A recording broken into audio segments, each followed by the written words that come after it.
Hi guys, welcome back and thank you for joining us for another episode of Investor Intelligence. It's your weekly podcast for all things investment, brought to you by the team here at the Property Mentors and hosted by yours truly.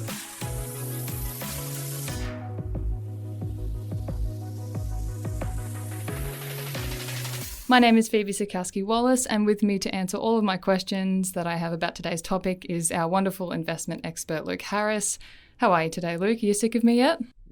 Not at all, Phoebe. How are you?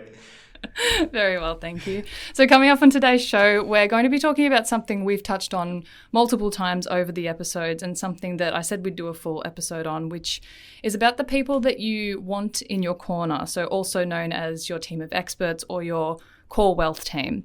So before venturing into the world of investing, something you're always talking about, Luke, is that it's crucial to have that team of experts to guide you every step of the way, simply because it's just fundamental to your success. Look, absolutely. I think the thing that people think about property investing a lot of the time is that it's just me. I'm going to go out there in the marketplace and invest. But the reality is that it's really not a solo sport. It's a team sport. And whilst you might be the investor, you need experts around you to get you the best results through your investing. Definitely, yeah. If you wanted to become a professional athlete, you wouldn't do that by yourself. You'd get a team of experts, and investing's really no different. That's exactly right. And a lot of team sports, people know that's a team approach. But even sports like running or swimming, you might be the actual individual that actually does the performance on the day, but you still have a huge team of people behind you if you're performing at an elite level. Now, if you want to just go run around the block, you probably don't need a team of people around you to help you run around the block and do your 5K run on the weekend or after work. But again, at the same time, that's going to give you a certain level of results. Now, we relate it back to property investing in that if you want to get the best results, you're going to need more support and more people around you. And obviously, anyone that's performing at an elite level in business or in sport, they always have a team of people behind them. If you look at, Oprah Winfrey, for example, if you look at Richard Branson, Elon Musk, any of these people that have done really well with themselves, they haven't done it all on their own. They may be the brains behind the operation, but believe me, there's plenty more brains that you don't see. And it's the same thing with property investment. You can go and do it all on your own, absolutely, and you can be the hero of your own show. But to get the best results, having an expert team of people around you is critical. Yeah, most definitely. So the reason I wanted to talk about this topic today is because, first of all, it's important. Second of all, it's one of the chapters in your most recent book, which, by the way, has quietly just been voted Book of the Month by Money Magazine. So massive congrats on that. But also, as a beginner in investing and on behalf of the people who are also starting out, I want to have a deeper understanding of not only why I need particular experts in my team, but what they do specifically to make up that team and to help me invest successfully. Additionally, one of the main reasons I wanted to do this as well was something that stood out to me when we recorded the What Type of Investor Are You episode, is that some people feel a lot of reluctance around investing or spending money on things that will actually benefit them to help them on their investing journey. Can you talk a little bit about that? What are some of the common doubts that people have around sort of investing maybe into their education or to that external group of people to help them sort of navigate everything? I think a lot of people start out with knowing that they've got an accountant, they've got someone to do their tax returns, but at the same time, they don't really lean on their accountant. They sort of say, when I'm ready to do my tax returns, I'll go to my accountant. And same thing when people are going out to buy a property, they will go and call their mortgage broker or call their bank and go, well, hey, now I need a loan. And can you put a loan together for me and put an application together for me? And at some level, people will also involve their financial planner or other experts. But there's really a lack of coordination and planning that goes into the purchase of an investment for most investors. And this is what we've found over the years, that a lot of people are sort of going out there taking an ad hoc approach. They go and put the property first, find the property, sign up for the property, and then they're scrambling to go and talk to their accountant and their mortgage broker and their bank and try and put it all together after the fact. Whereas we've found over the years that the most successful investors do it the other way around. And doing it the other way around means that you're doing all of the back planning first, and you're getting your preparations underway. You're speaking with the accountant, the mortgage broker, solicitor, doing all the preparation work. And it's like going to war, right? You certainly don't just jump into the battlefield and hope it all works out, right? All of that strategic planning, right? I don't support war in any way, but it's a good example really to show that if you don't plan properly, it can go very badly. And it's the same thing with property investing. If you do all of that forward planning before you go and buy the investment, then at least when you secure the asset, then at least all of that pre-work has been done and you know you're doing it in the right way because you've had that advice from all of your experts in your team. Yeah. So the ones I want to talk about today are, so we've got mortgage broker, we've got tax account, as you said, financial planner, as you also mentioned. And then, of course, we'll wrap up with the property advisor, or as we commonly refer to as a mentor. Now, these are people that you don't just call as a one-off, but rather your long-term team of professionals that you want by your side that help you navigate your way through your journey with the ability and the knowledge to act on your behalf when it comes to tricky situations. And I think what we're about to find is that maybe not all tax accountants are specifically going to help you with property, and same with mortgage broker and everything, but we'll get into that. And this is also a classic example of don't always trust your brother's best friend's dog walker's dad just because they're convenient, is it? Or just because it's somebody you know doesn't necessarily mean they're the best person to help you. It's the same thing if you had a health problem, for example, and you had to go and get surgery on your lungs or on your brain. You wouldn't go, well, my sister's best friend's next door neighbour's auntie had a good doctor once. You should go and see them. You want to go and talk to somebody that's had that exact same problem that you're trying to get fixed, and get advice from somebody that's actually been there and done that before. So just because they might have the qualification to do your tax accounting or the qualification to do your mortgage broking or your legal work, it doesn't necessarily mean they're the best fit for you. And this is what we've covered in Property Fit, is that making sure that everything fits into the strategy, into the plan. Yeah, or even just having the title isn't always an indicator that they're going to be able to help you. Exactly. So let's start off with the first one, which is a mortgage broker. And just before you talk about this, so whilst preparing for today's episode, I was contemplating whether I should come in with at least a base level of understanding of what these experts do, or whether I come in knowing nothing and have you explain it to me. Anyway, I thought, look, it wouldn't hurt to have a vague idea. And this is what Google's definition was. Remember, I have no idea what a mortgage broker does. A mortgage broker is someone who brokers mortgages. Fantastic. Not exactly helpful, is it? Yes. Well, this is the thing, is that, looking things up on Google will give you some information, and it will give you mixed information, and sometimes the right information, sometimes the wrong information, and quite often these days misinformation. Yeah, it sure does. So, are you able to explain to me in a more helpful way than Google did, which really shouldn't be hard, what does a mortgage broker do? Mortgage brokers essentially are going to look at your overall financial position, and they're going to help you to achieve the best results from your finance applications. Now, lending is always changing. A lot of people think that a mortgage broker is dealing with the same banks and the same products day in, day out. The reality is that banks and lenders are constantly changing the rules, and they're constantly changing their lending criteria. They're changing the things that they will and they won't accept, and what appetite they've got for certain products and certain loans. So one bank might have an appetite for investor lending 1 month, but the next month they've got no interest in dealing with investors anymore. 1 month they've got an interest in dealing with business lending, next month they don't. 1 month they've got really attractive rates for owner-occupiers, and the next month they don't.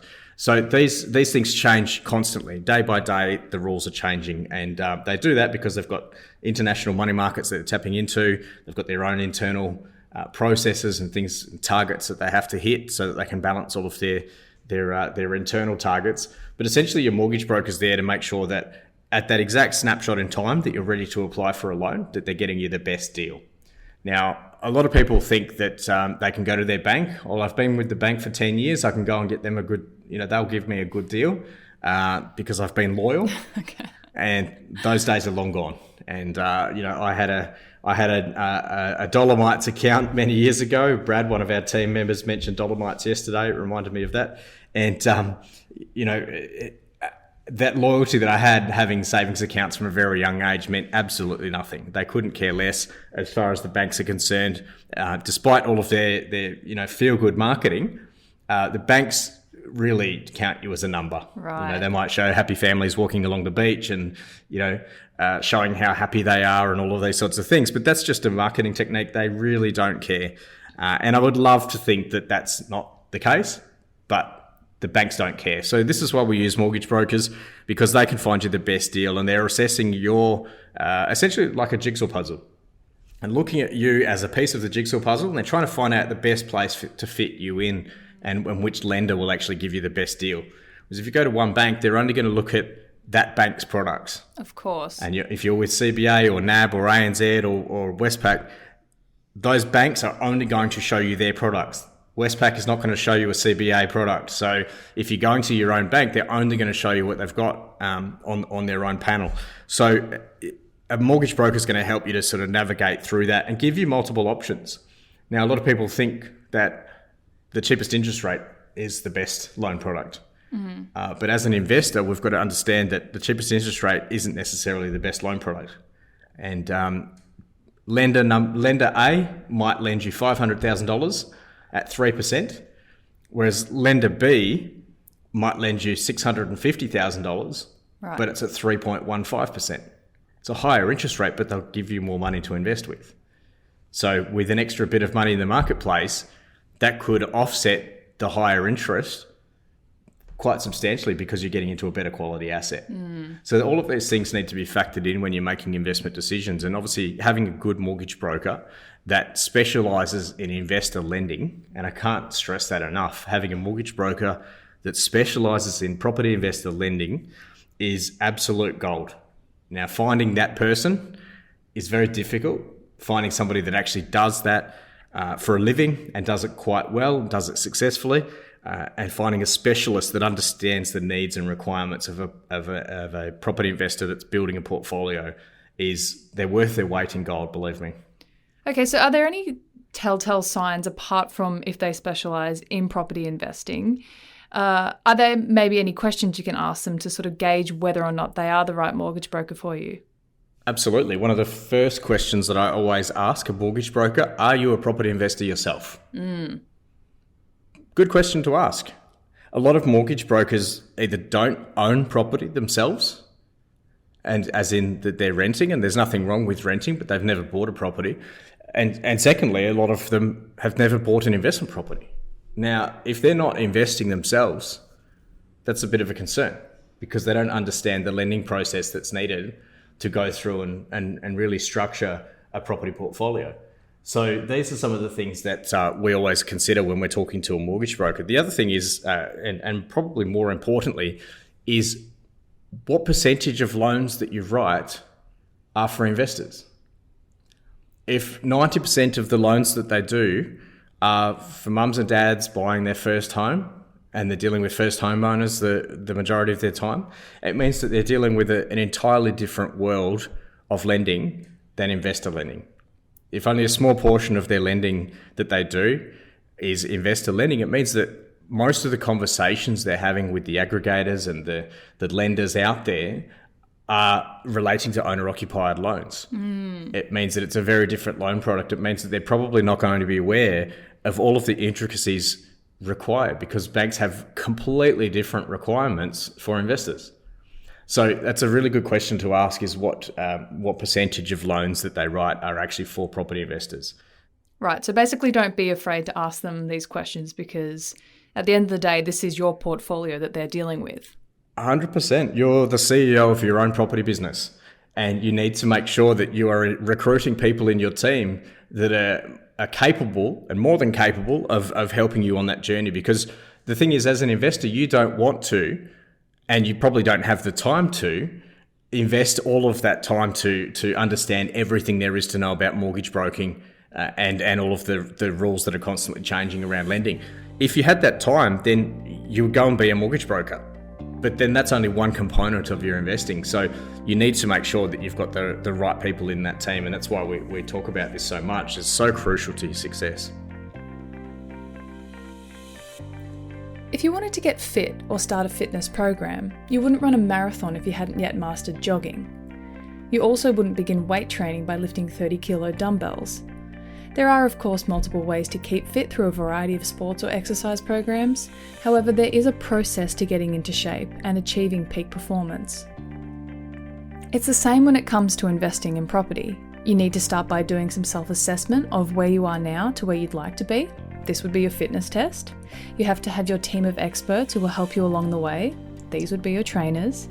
And learn how other people invest, including the mistakes they've made. Only then can you start to look at how you will achieve your property investing goals. Property Fit assists you with all of this. It's the latest book from experienced property investor, entrepreneur and founder and CEO of the Property Mentors, Luke Harris. It's the book that will guide you through the groundwork you need to cover before you start investing, exploring all the ways to invest in property by helping you find a strategy that will lead you to the ultimate goal of financial freedom. Property Fit is your easy-to-read, practical book including mentor tips and mindset insights, as well as proven strategies that seasoned investors or those just starting out in property will find invaluable. Visit propertyfitbook.com.au to purchase your copy and get your property portfolio in shape for financial freedom.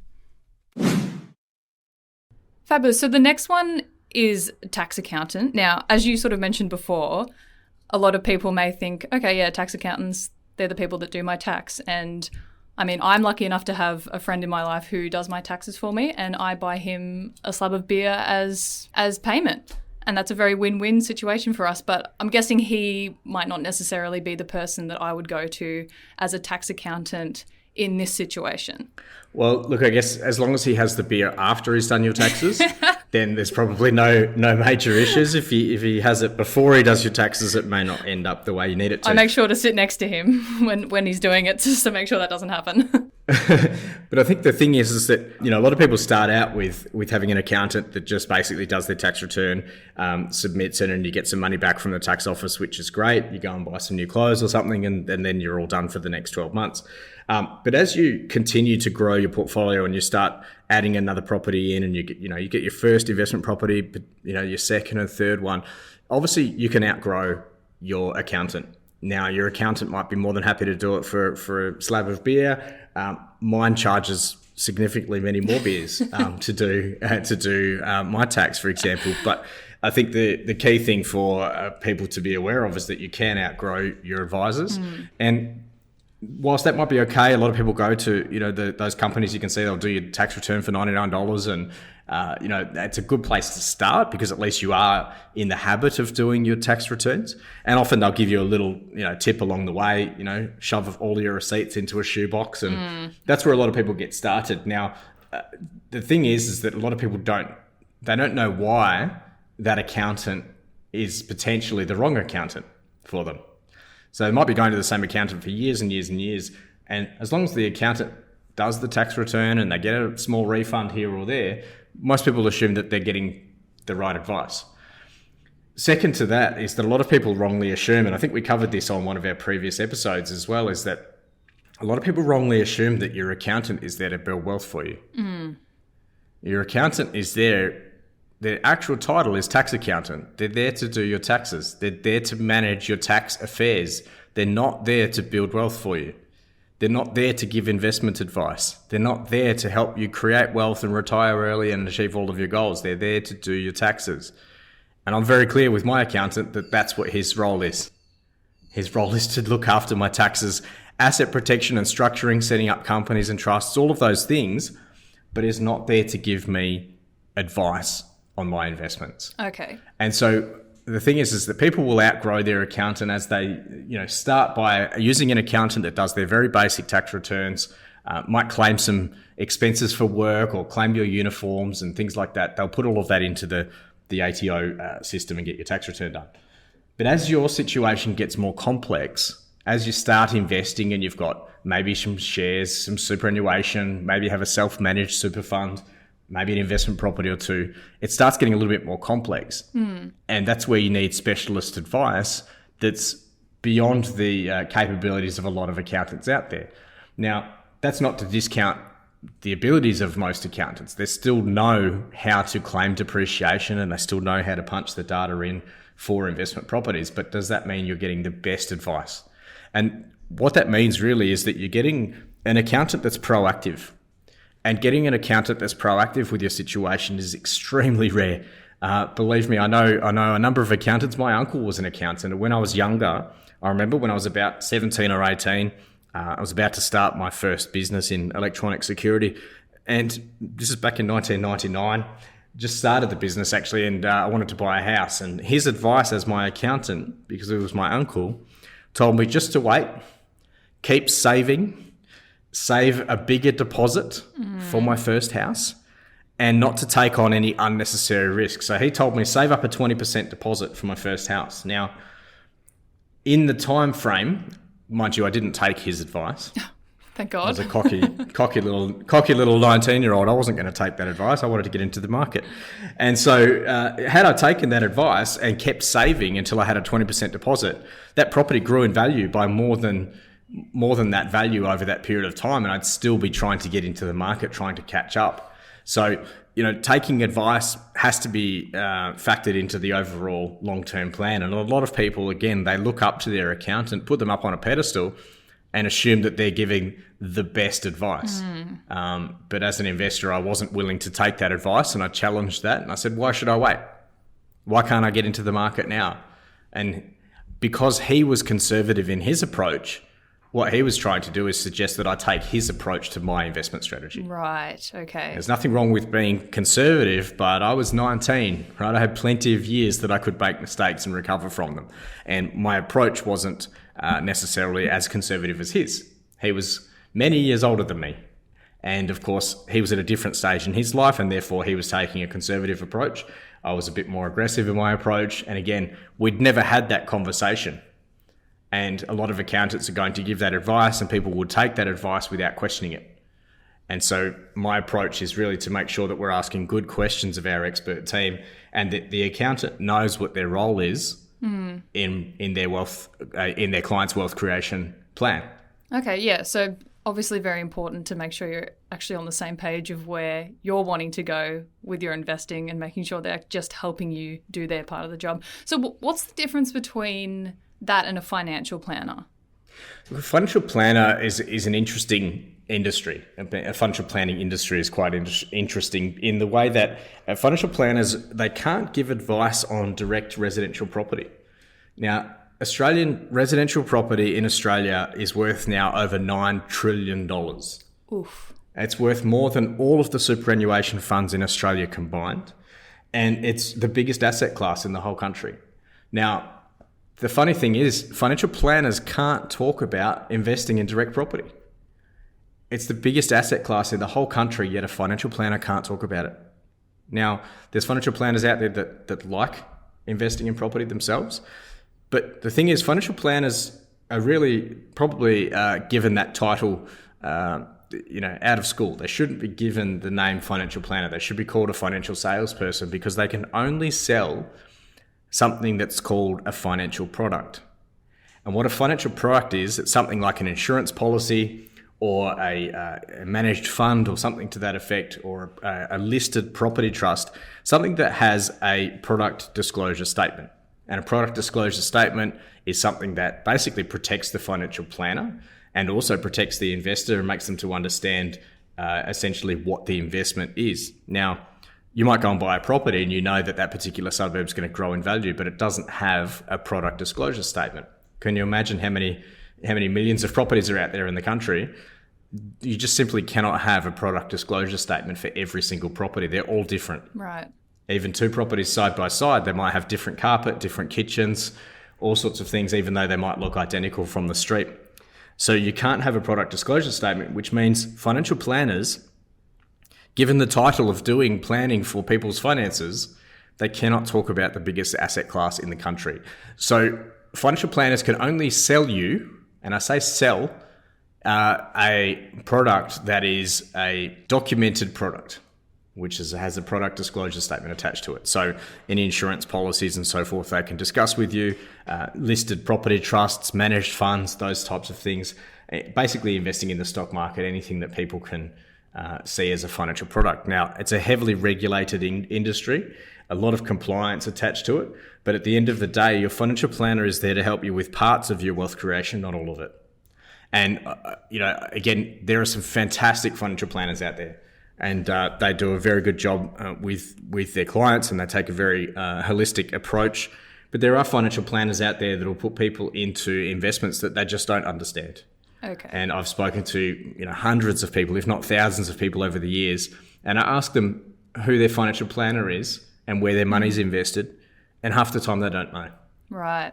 They've got their superannuation invested, and they use a financial planner who takes fees out of their returns every year, and they have no idea what their returns are. They have no idea how much money they've made or lost, and they really don't know what their investment strategy is. So same with accountants, you need to find somebody in the financial planning space that's proactive, that's actually going to help you on the journey, to teach you and help you to understand really what your money is invested in. Yeah, you can see how educating yourself before you source these people and before you start your journey so you can ask the right questions is crucial.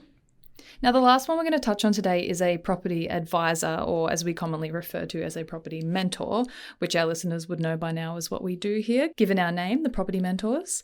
But Luke, just to tie it all together and to show how having a mentor in your team, plus a mortgage broker, plus a tax accountant, plus a financial planner would go hand in hand, what does a mentor bring as far as being a team player? Absolutely. Look, the mentor really is the person that's going to bring it all together. And the mentor is the person that's sitting there by your side and teaching you along the way what questions to ask. Now, if you're just starting out, or even if you've got one or two properties and you're not sure if you've got the right experts on your side, the mentor's there. Obviously, we talk to investors all day, every day. It's what we do. We probably have more conversations with property investors than anyone in the country. And because we're constantly talking to our mentoring students, we're able to get a really good gauge on what people's knowledge base is around investing, what issues they've got, what concerns they've got, and of course, what fears they've got about investing. So given that we're in the marketplace all day, every day, we're buying properties every single week for our members and of course for ourselves. And really what the mentor is there to do is to help you to understand your own position, first of all. A lot of people don't understand their actual starting position. So we're here to get clarity on that with you. And then, of course, once we've got that starting position, it's teaching you the questions that you need to ask of your expert team. So what questions do you need to ask your mortgage broker? What questions do you need to ask your conveyancer or solicitor? And what questions do you need to ask of your accountant? And the thing is, people have got different knowledge on different aspects of property investing. Some people have a really good knowledge of finance, but not a great deal about asset protection and tax accounting. Again, it doesn't mean that you need to be the expert in all of these fields, but it does mean you need to get your knowledge base up enough to be able to ask really good questions of your advisors, because as you can imagine, what happens if you're asking really good questions over a period of time? You're getting better results. Yeah, absolutely. And obviously, the more you learn, you start to get better results. We're going to teach you how to ask even better questions. And then as time passes, you're going to get better results and better results, because obviously the results are coming from the quality of your questions. Now, if you don't know what questions to ask of your expert team, then how are you ever going to get the right answers? Exactly. And this is the really key thing about having a mentor by your side, is that we're in the trenches all day, every day. This is what we do. And a lot of investors, they might buy a property every 5 years, maybe every 3 or 4 years if they're really active. Most investors are not buying properties every week.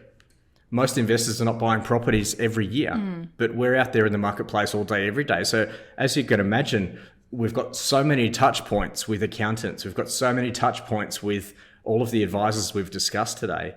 And of course, as you can imagine, we've got many touch points every single week with the actual investors themselves. And because we're talking to so many investors, we've got a really good understanding of the knowledge base that's out there. And a lot of people really just don't know what questions to ask. They don't know where to start.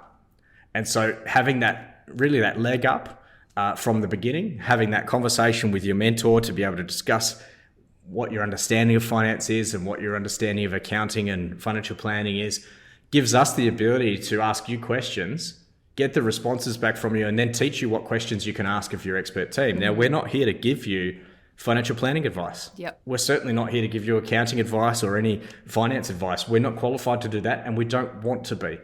That's why we use expert people outside of our business, because they know what they're doing. That's their expertise. Our role really amongst all of this is to guide you along the way so that you're talking to the expert team and getting the right advice from the right people. And Yes. really that's a holistic approach to investing. And the other thing that is missing from, I would say 99.9% of investors' investment strategy is getting your advisors to talk to each other. Can you see the value of having your accountant, your financial planner, your mortgage broker, and your solicitor or conveyancer all in the same room, or these days on the same video chat? Yeah. Right? To discuss your investment strategy and the things that you're trying to achieve. The value in that is insane. But most investors have never done that before. And the reason they've never got all of their advisors in a room together, even if they have all of those advisors, first of all, is that they don't want to be the dumbest person in the room. And I understand that, because I didn't want to do that either.